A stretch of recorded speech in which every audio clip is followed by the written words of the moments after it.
Class 1 सारंगी chapter 11 भुट्टे। चलो फिर मिलकर पढ़ते हैं। नीना के नाना बाजार गए। नाना खूब सारे भुट्टे लाए। भुट्टे क्या होती है? भुट्टे को हम मकई भी कहते हैं। नाना ने नीना के लिए भुट्टे भूने। भूनने का मतलब क्या होता है? अंगीठी या आग पर डायरेक्ट किसी चीज को रख कर जब उसे भूनते हैं ना, उसे कहते हैं भूनना। नीना ने जी भरकर भुट्टे खाए। जी भरकर मतलब बहुत सारे, जब तक उसका मन नहीं भर गया। नीना की नानी ने भुट्टे उबाले। उबालने के बाद भुट्टे सॉफ्ट सॉफ्ट हो जाते हैं, नरम नरम। और भुट्टों को कैसे उबाल रही है नीना की नानी? उन्होंने चूल्हे पर एक बर्तन रखा है और बर्तन में पानी भरा हुआ है और उसमें उन्होंने भुट्टे डाल दी हैं। पानी गर्म हो रहा है तो उससे भुट्टे पक रहे हैं। इसे कहते हैं उबालना। नाना और नानी ने जी भरकर भुट्टे खाए। जी भरकर पता है ना, मतलब मन भरकर, जितने चाहे उतने। नीना ने फिर क्या किया? अब आप आगे बताओ, नीना ने क्या किया होगा? फिर नीना अपने दोस्तों के साथ बाहर खेलने चली गई होगी। आगे की कहानी बनाइए और अपनी भाषा में सुनाइए। अब यहाँ पर आप अपनी तरफ से और कहानी बना सकते हैं। इसमें भुट्टे की जगह और चीजें जोड़ सकते हैं, जैसे मटर के दाने। नीना के नाना जी बाजार से मटर लेकर आए। फिर नीना के नाना नानी ने मटर के दाने उबाले और उबालने के बाद नीना ने उसमें मसाला मिलाया और फिर नीना के नाना नानी और नीना ने जी भरकर मटर के दाने खाए। ऐसे ही आप भी कहानी बना सकते हो और कहानी बनाने के बाद अपने दोस्तों को सुनाना मत भूलना। ओके, अब आगे बढ़ते हैं। प्रश्नों के उत्तर लिखिए। इस कहानी में कौन कौन है?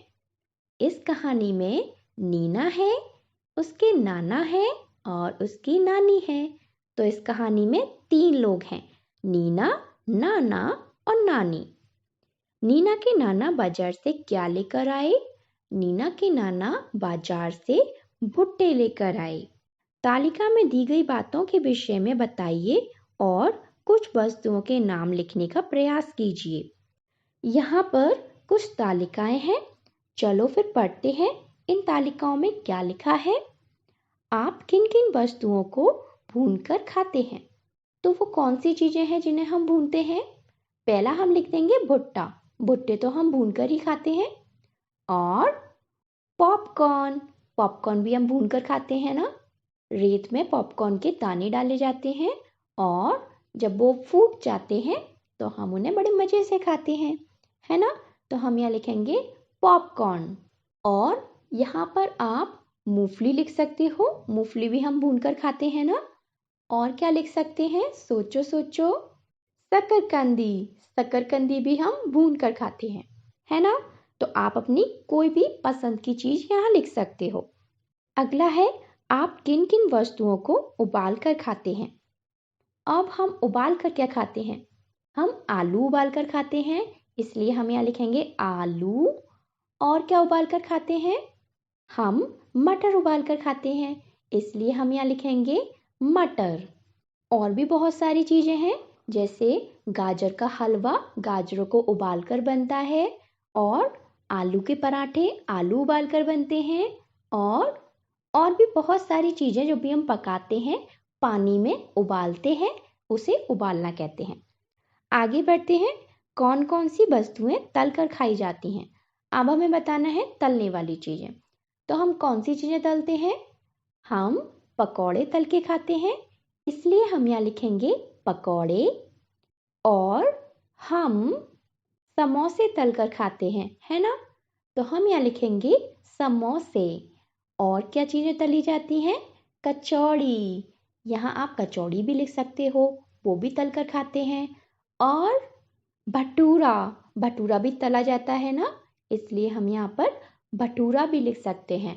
और पूड़ियाँ। पूड़ियाँ भी अच्छी लगती है ना, तलकर खाते हैं, इसीलिए यहाँ पर हम पूरी भी लिख सकते हैं। तो आप अपनी पसंद की कोई भी चीज़ यहाँ पर लिख सकते हो। अगला है कौन कौन सी वस्तुएं कच्ची खाई जाती हैं। कच्चे का मतलब ये है जिसे हम आग पर या आग का प्रयोग कर कर पकाते नहीं हैं, ना भूनते हैं, ना तलते हैं और ना ही उबालते हैं। तो हम ऐसी कौन सी चीजें खाते हैं? हम सारे फल और कुछ सब्जियां कच्ची खाते हैं। जैसे केला हम कच्चा खाते हैं, ना हम उसे उबालते हैं, ना हम उसे किसी भी तरीके से पकाते हैं। ऐसे ही सेब, अंगूर, अमरूद, आम, इन सबको हम कच्चा खाते हैं। सब्जियों में ऐसी कौन सी चीजें हैं जो हम कच्ची खाते हैं?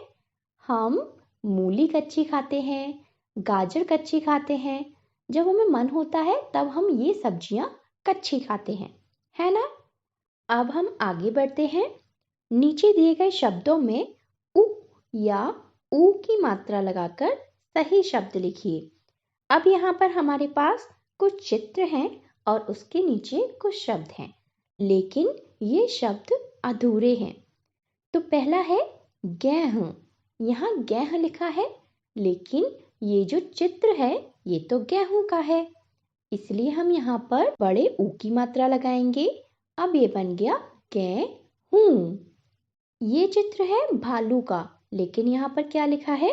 भाल, इसीलिए हम यहाँ पर बड़े ऊ की मात्रा लगाएंगे। ये बन गया भालू। अगला है कल्फी। ये चित्र तो कुल्फी का है, हम कुल्फी कहते हैं ना, कल्फी तो नहीं कहते। और कुल्फी में छोटे ऊ की मात्रा लगती है, इसलिए हम यहाँ पर छोटे ऊ की मात्रा लगाएंगे। अब ये बन गया कुल्फी। अगला है दूध, लेकिन यहाँ पर दध लिखा है। अब इसे हमें दूध बनाना है, इसके लिए हम इसमें बड़े ऊ की मात्रा लगाएंगे। अब ये बन गया दूध।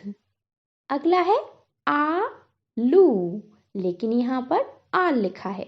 अब यहाँ पर हमें बड़े ऊ की मात्रा लगानी है। अब ये बन गया आलू। अगला है भुट्टा, लेकिन यहाँ पर भट्टा लिखा है। अब हमें इस भट्टे को भुट्टा बनाना है, इसके लिए हम इसमें छोटे ऊ की मात्रा लगाएंगे। अब ये बन गया भुट्टा। बड़े ऊ की मात्रा का जो स्वर होता है वो लंबा होता है, जैसे ऊ, है ना? गेहूं, आलू, भालू, है ना? और जो छोटी ऊ की मात्रा होती है उसका स्वर छोटा होता है, कुल्फी, कुल्फी। और भुट्टा, भुट्टा, भुट्टा। अब आप समझे छोटे ऊ की मात्रा और बड़े ऊ की मात्रा में क्या फर्क होता है। अब ये चैप्टर यहीं पर खत्म होता है। अगर आपको वीडियो अच्छा लगा हो तो वीडियो को लाइक करो, और ऐसे ही वीडियो आप चैनल पर जाकर देख सकते हो। आपको वहाँ पर क्लास 1 हिंदी सारंगी सर्च करना है, ओके? वहाँ पर सारे चैप्टर्स हैं, आप देख सकते हैं। और आपको अच्छा लगा तो आप चैनल को सब्सक्राइब कर सकते हैं। अब मैं आपसे अगले वीडियो में मिलूंगी, तब तक के लिए अपना ख्याल रखो और खुश रहो। Bye bye.